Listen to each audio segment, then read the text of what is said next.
بسم اللہ الرحمن الرحیم۔ اگر تم چاہتے ہو کہ تمہاری دعائیں قبول ہوں تو پہلے نبی کریم حضرت محمد مصطفیٰ پر درود اور سلام بھیجو۔ جو شخص اللہ پر یقین رکھتے ہوئے خاموش رہتا ہے وقت اس کے حق میں خود بولنے لگتا ہے۔ خاموشی اختیار کرنا ہمیشہ لا علمی کی نشانی نہیں ہوتی، بعض اوقات یہ حکمت کی بلند ترین شکل ہوتی ہے۔ سب سے بڑا سفر اپنے اندر کی پہچان کا ہوتا ہے۔ سب سے بہترین صدقہ وہ ہوتا ہے جو خفیہ رکھا جائے۔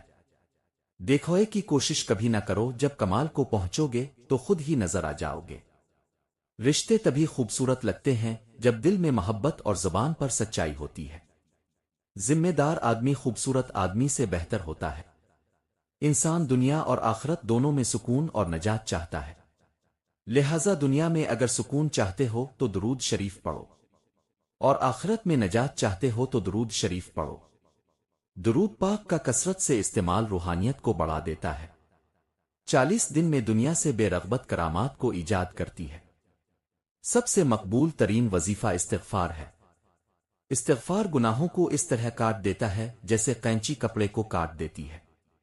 جس شخص کو غصہ بہت زیادہ آتا ہو وہ جو بھی چیز کھائے اس پر 7 بار بسم اللہ الرحمن الرحیم اور 1 بار درود پاک پڑھ کر دم کر لیں، انشاءاللہ غصہ جاتا رہے گا۔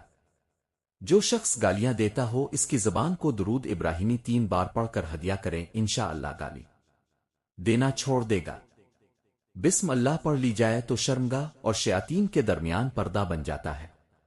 باوضو رہنے سے رزق اور عمر میں اضافہ ہوتا ہے۔ ہر جمعہ کو صدقہ دینے سے والدین عذاب قبر سے محفوظ رہتے ہیں۔ ایک انار کھانے سے دل 40 دن تک منور رہتا ہے۔ جس گھر میں محمد نام کا بچہ ہوگا اس گھر میں ہمیشہ خیر و برکت رہے گی۔ کھانے کے بعد برتن کو انگلیوں سے صاف کرنے سے رزق بڑھتا ہے۔ جو قبلے کی طرف منہ کر کے تھوکے گا قیامت کے دن وہ ٹھوک اس کی آنکھوں کے درمیان ملا ہوگا۔ جمعہ کے دن ناخن کاٹنے سے بیماریوں سے شفا ملتی ہے۔ جو شخص حضرت نوح علیہ السلام پر 3 بار درود و سلام بھیجے گا اس کو سانپ اور بچھو نہیں کاٹ سکتا۔ زیتون کے تیل کی مالش بدن پر کرنے سے شیطان 40 دن تک دور بھاگتا ہے۔ خاموشی وہ طاقت ہے جو سب کچھ سن کر بھی کچھ نہ کہنے پر مجبور کر دیتی ہے۔ انسان جس قدر زیادہ خاموش ہوتا ہے دنیا اسے اتنا ہی پیچیدہ انسان سمجھتی ہے۔ اللہ کی رحمت کبھی ختم نہیں ہوتی، بس انسان کا یقین کمزور ہو جاتا ہے۔ کبھی کبھی جیتنے کے لیے ہارنا بہت ضروری ہوتا ہے، خاص طور پر جب رشتے بچانا مقصود ہو۔ جنہیں ہم اپنی کمزوری سمجھتے ہیں اکثر وہی لوگ ہماری اصل طاقت نکلتے ہیں۔ وقت کبھی بھی کسی کے ساتھ وفا نہیں کرتا، صرف سبق دیتا ہے۔ انسان کی سب سے بڑی تنہائی وہ ہوتی ہے جب سب ساتھ ہوں مگر سمجھنے والا کوئی نہ ہو۔ جو شخص خود کو بہت جانتا ہے وہ دوسروں کی خامیاں گننے میں وقت ضائع نہیں کرتا۔ جب انسان خود کو پہچان لے تو پھر دنیا کی رائے مانی نہیں رکھتی۔ اکثر وہی لوگ ہمیں بدل دیتے ہیں جنہیں ہم کبھی بدلنا نہیں چاہتے تھے۔ کسی کی خاموشی ہمیشہ اس کی کمزوری نہیں ہوتی، بعض اوقات وہ بلند ظرفی کی علامت بھی ہوتی ہے۔ جب انسان خود سے جھوٹ بولنے لگے تب وہ دوسروں پر شک کرنے لگتا ہے۔ جو اللہ پر بھروسہ کرتا ہے وہ کبھی مایوس نہیں ہوتا۔ احساس وہ روشنی ہے جو اگر انسان کے اندر موجود ہو تو زندگی بدل جاتی ہے۔ احساس دل میں ہوتا ہے، وہ لفظوں میں ظاہر نہیں کیا جا سکتا، صرف محسوس کیا جا سکتا ہے۔ کچھ زخم ایسے ہوتے ہیں جو بھر جاتے ہیں مگر ان کی خراشیں ہمیشہ باقی رہتی ہیں۔ صبر وہ درخت ہے جس کی جڑیں کڑوی لیکن پھل بہت میٹھے ہوتے ہیں۔ بدگمانی ایک ایسا زہر ہے جو رشتوں کو آہستہ آہستہ مار دیتا ہے۔ نفرت سے اگر کچھ حاصل ہو سکتا تو دنیا میں محبت باقی نہ رہتی۔ جو شخص اندر سے خالی ہو وہ دوسروں کو کبھی خوشی نہیں دے سکتا۔ استغفار کا ذکر کرنا گناہوں کو دھو دیتا ہے اور رحمت کو کھینچ لاتا ہے۔ اللہ کی دی ہوئی عزت کا شکر ادا نہ کرنے والا ایک دن ذلت کے در پر دستک دیتا ہے۔ جو شخص دوسروں کو کمتر سمجھتا ہے وہ خود کبھی عظمت نہیں پا سکتا۔ رب کو راضی کرو، دنیا کسی سے راضی نہیں ہوتی، اور جب رب راضی ہو جائے تو ہم دنیا اور آخرت دونوں میں سرخرو ہو جاتے ہیں۔ کسی بھی انسان کا دل تعلق ٹوٹنے کے بعد میں ٹوٹتا ہے۔ پہلے اس کا اعتماد اور 4 لوگوں کے درمیان کھڑے ہونے کی ہمت ٹوٹتی ہے۔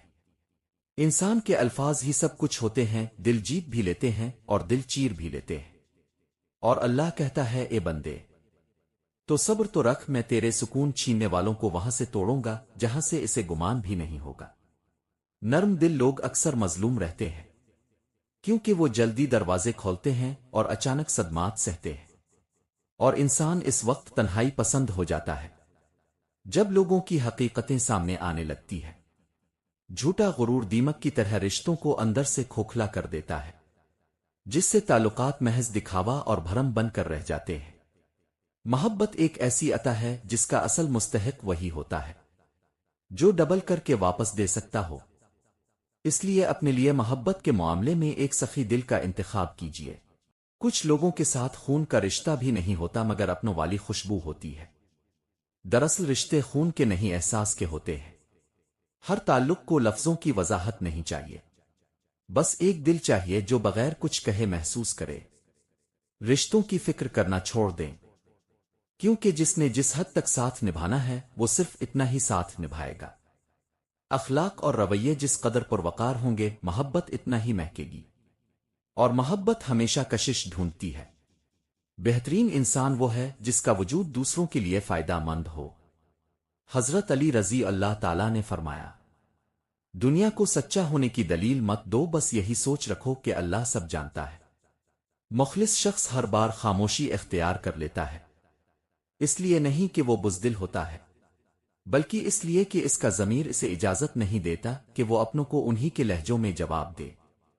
کبھی ضرورت مند کو اپنی چوکھٹ پر ذلیل مت کرنا، کیونکہ اللہ کٹورا بدلنے میں دیر نہیں کرتا، اور ہر تکلیف اذیت نہیں ہوتی۔ کچھ تکلیفیں ایسی بھی ہوتی ہیں جو انسان کو بہت صابر بنا دیتی ہے، اور صبر کرنے والے لوگ اللہ کو بہت پسند ہوتے ہیں۔ مغرور انسان پرندے کی طرح ہوتا ہے، یہ جس قدر اوپر آسمان پر چڑھتا ہے لوگوں کی نظروں میں اتنا ہی چھوٹا ہوتا جاتا ہے۔ کبھی کبھی کسی رشتے سے محرومی کا احساس ہمارے آس پاس بسنے والی رنگین دنیا کو بھی بے رنگ بنا دیتا ہے۔ آج کے دور میں والدین کی سب سے بڑی آزمائش ان کی اپنی اولاد بن چکی ہے، جن بچوں کو محبت اور دعائیں اور قربانیاں دے کر بڑا کیا جاتا ہے، جب وہی بچے زبان درازی کریں اور والدین کی عزت نہ کریں تو یہ ماں باپ کے لیے دل توڑ دینے والا لمحہ ہوتا ہے۔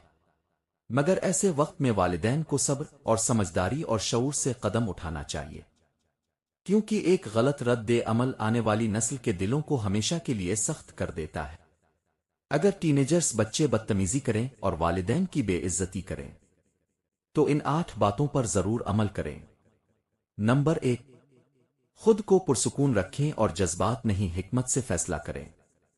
جب کوئی ٹینیجرز بدتمیزی کرے تو فوراً غصے سے جواب دینے کے بجائے گہری سانس لیں اور خاموش ہو جائیں۔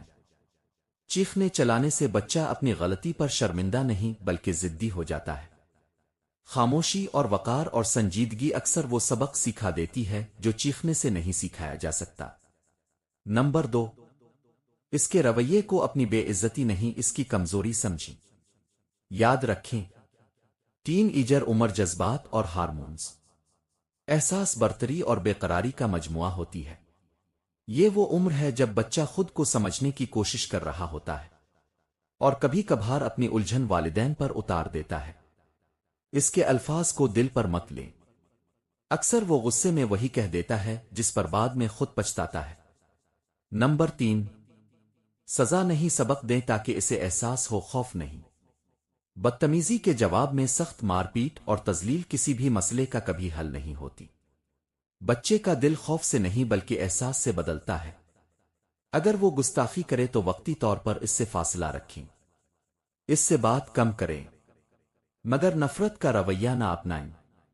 یہ خاموش ناراضی ایک دن اس کے دل پر وہ اثر ڈالے گی جو سختی کبھی نہیں ڈال سکتی۔ نمبر 4، اس کے دوستوں اور موبائل اور سوشل میڈیا پر نظر رکھیں۔ آج کے بچے اپنے والدین سے زیادہ موبائل سے سیکھتے ہیں۔ دیکھیں وہ کس سے بات کرتا ہے، کن ویڈیوز سے متاثر ہوتا ہے اور کس سوچ کو اپناتا جا رہا ہے۔ اکثر گستاخی کا بیج دوستوں کی زبان اور سوشل میڈیا کے مواد سے پیدا ہوتا ہے، لہذا نگرانی محبت کے ساتھ کریں، شک کے ساتھ نہیں۔ نمبر 5، بات چیت کا دروازہ ہمیشہ کھلا رکھیں۔ غلطی کے بعد اکثر والدین بچے سے بات بند کر دیتے ہیں، مگر یہی خاموشی دوریاں بڑھا دیتی ہے۔ کبھی مناسب وقت پر اور نرم لہجے میں اس سے بات کریں اور سمجھائیں کہ ادب صرف الفاظ نہیں بلکہ انسان کی پہچان ہے۔ اسے احساس دلائیں کہ تمہاری باتوں سے صرف والدین کا دل نہیں، تمہاری اپنی عزت بھی کم ہوتی ہے۔ نمبر 6، گھر کا ماحول پرسکون اور باادب بنائیں۔ اکثر بچے وہی رویہ اپناتے ہیں جو وہ روز اپنے گھر میں دیکھتے ہیں۔ اگر گھر میں والدین ایک دوسرے سے بدکلامی کریں اور بڑوں کے لیے ادب نہ ہو تو بچے بھی وہی رنگ اپنا لیتے ہیں۔ لہذا گھر کو محبت اور عزت اور وقار کا نمونہ بنائیں تاکہ بچے سلیقہ خود سیکھ جائیں۔ نمبر 7، دعا اور صبر اور استقامت کو اپنا ہتھیار بنائیں۔ اولاد کا دل انسان خود نہیں اللہ بدلتا ہے۔ جب دل ٹوٹے اور آنکھوں میں آنسو ہوں تو کسی سے شکوہ کرنے کے بجائے رب سے فریاد کریں۔ اللہ سے مانگیں کہ وہ آپ کے بچے کے دل کو نرم کرے، اس کی زبان کو ادب دے اور اس کے اندر خیر کی روشنی پیدا کرے۔ صبر کا پھل دیر سے آتا ہے مگر بہت میٹھا ہوتا ہے۔ نمبر 8، اپنی شخصیت کو رول ماڈل بنائیں، کیونکہ بچے آنکھوں سے سیکھتے ہیں، کانوں سے نہیں۔ اولاد وہی کرتی ہے جو وہ اب سے دیکھتی ہے۔ اگر آپ خود والدین اور بزرگوں اور دوسروں سے نرمی اور عزت سے پیش آئیں گے تو آپ کے بچے کے دل میں بھی ادب کا بیج خود بخود پیدا ہوگا۔ یاد رکھیں، اصلاح کا پہلا قدم نصیحت نہیں مثال ہے۔ اولاد کا بگڑ جانا والدین کی ناکامی نہیں بلکہ ایک امتحان ہے۔ وقت کے ساتھ اگر آپ صبر اور محبت اور حکمت کے ساتھ چلیں گے تو وہی بچہ جو آج گستاخ ہے کل آپ کے قدموں میں آنسوؤں کے ساتھ معافی مانگے گا۔ بس دعا اور برداشت اور اچھے عمل کو کبھی نہ چھوڑیں، کیونکہ سچے والدین کی سچی تربیت وقت کے ساتھ ضرور رنگ لاتی ہے۔ بچوں کی تربیت کتابوں سے نہیں والدین کے کردار سے شروع ہوتی ہے۔ بچے وہ نہیں سنتے جو آپ کہتے ہیں، وہ وہی بن جاتے ہیں جو آپ روزانہ کرتے ہیں۔ بچوں کو ڈانٹنے سے پہلے یہ دیکھ لیں کہ کہیں آپ کا لہجہ ان کی معصومیت کو زخمی تو نہیں کر رہا۔ جس گھر میں ماں باپ ایک دوسرے سے نرمی سے بات کرتے ہیں وہاں بچے خود بخود ادب سیکھ لیتے ہیں۔ بچے کے دل میں اعتماد پیدا کرنا تربیت کی سب سے بڑی کامیابی ہے۔ جب آپ بچے کو سنجیدگی سے سنتے ہیں تو وہ زندگی بھر دوسروں کی بات سمجھنا سیکھ جاتا ہے۔ بچوں کی تربیت میں سب سے مؤثر چیز نصیحت نہیں بلکہ والدین کا طرز عمل ہے۔ اگر آپ چاہتے ہیں کہ آپ کا بچہ صبر کرے تو پہلے آپ کے لہجے میں ٹھہراؤ آنا ضروری ہے۔ جس بچے کو بچپن میں عزت دی جائے وہ بڑے ہو کر دوسروں کی عزت کرنا نہیں بھولتا۔ تربیت کا مطلب یہ نہیں کہ بچے سے کامل بننے کی امید رکھو، بلکہ اسے غلطی کے بعد دوبارہ اٹھنا سکھاؤ۔ محبت کے بغیر دی گئی نصیحت بچے کے دل تک نہیں پہنچتی بلکہ اسے خوف میں بدل دیتی ہے۔ بچے کو دنیا کی دولت نہیں خود اعتمادی اور سچ بولنے کا حوصلہ دو، یہی اس کا اصل سرمایہ ہے۔ بچے کے سامنے اگر آپ جھوٹ بولیں گے تو سچائی کا درس کبھی اثر نہیں کرے گا۔ بچے کو جتنا سمجھاؤ اتنا ہی خود کو بھی سمجھاؤ، کیونکہ تربیت ہمیشہ دو طرفہ عمل ہے۔ تربیت اس وقت کامیاب ہوتی ہے جب بچے کے دل میں ماں باپ کا خوف نہیں بلکہ احترام جاگزین ہو۔ ہر بچہ اللہ کی امانت ہے، اس کی پرورش محض ذمہ داری نہیں بلکہ عبادت ہے۔ اگر آپ چاہتے ہیں کہ آپ کا بچہ بہترین انسان بنے تو اسے سب سے پہلے نرم دل ہونا سکھائیں۔ تربیت کا پہلا اصول یہ ہے کہ بچے کے احساسات کو حقیر نہ سمجھو، کیونکہ بچپن کے احساسات ہی بڑے ہو کر اس کی شخصیت بناتے ہیں۔ ماں باپ کی خاموش قربانیاں بچوں کی زندگی میں وہ روشنی بن جاتی ہے جو عمر بھر راستہ دکھاتی ہے۔ بچے کو جتنی بار ساتھ گلے لگاؤ گے اتنی ہی کم دنیا اسے گمراہ کر پائے گی۔ دنیا کے اکثر لوگ دنیا کے غلام ہیں، وہ دین کو اسی وقت اپناتے ہیں جب زندگی آسان اور آرام دہ ہو جائے، لیکن جب آزمائش آتی ہے تو دین پر قائم رہنے والے کم ہی نظر آتے ہیں۔ انسان کی عزت اور وقار سچائی سے قائم رہتی ہے اور جھوٹ اسے ذلت اور رسوائی کے اندھیروں میں گرا دیتا ہے۔ جو شخص دوسروں کے عیب تلاش کرنے میں لگا رہتا ہے وہ کبھی سکون اور راحت نہیں پا سکتا، کیونکہ دوسروں کی خامیاں دیکھنے والا ہمیشہ کے لیے اپنی آنکھوں کو اندھا کر لیتا ہے۔ برداشت اور صبر کرنا بزدلی نہیں بلکہ جینے کا بہترین اصول ہے۔ اس شخص کے ساتھ کبھی جھوٹ نہ بولیں جو اب پر بھروسہ کرتا ہے، اور اس شخص پر کبھی بھروسہ نہ کریں جو اب سے جھوٹ بولتا ہے، اور ہمیشہ اللہ تعالیٰ سے دعا کرتے رہا کریں، کیونکہ دعا ہماری زندگی کا واحد ایسا راستہ ہے جو ہمیں آسانیوں کی طرف لے جاتا ہے۔ اور آخر میں میری دعا ہے کہ اے اللہ، ہمارے بچوں کو ہماری آنکھوں کی ٹھنڈک بنا، انہیں ہر غم اور ہر تکلیف اور ہر پریشانی اور بیماری سے محفوظ فرما۔ اے پروردگار اللہ، ہمارے بچوں کو صحت اور تندرستی اور لمبی عمر اور دین و دنیا کا علم اور اپنی رحمت اور ہر شر سے حفاظت عطا فرما۔ اے اللہ، ہمارے بچوں کو اتفاق اور رحم دلی اور محبت، خلوص اور خوشیوں بھری زندگی عطا فرما۔ اے اللہ، یہ دعا ہمارے بچوں اور تمام والدین کے بچوں کے حق میں اپنی رحمت کے صدقے قبول و منظور فرما۔ آمین۔